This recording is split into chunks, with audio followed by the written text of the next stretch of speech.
YouTube family कैसे हैं? उम्मीद करती हूँ आप लोग अच्छे होंगे। तो आज नवरात्रि का दूसरा दिन का पूजा है, जो कि मैं पूजा से उठ गई हूँ और आज माँ शैलपुत्री की पूजा है। तो आप लोग देख सकते हैं मैंने माता रानी का पूजा कर लिया है।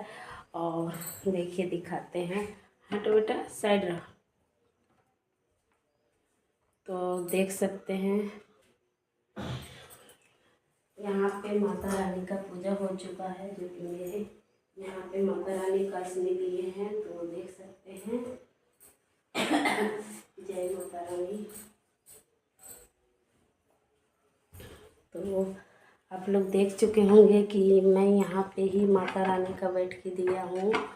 और आप लोग कैसे हैं? उम्मीद करती हूँ आप लोग अच्छे होंगे।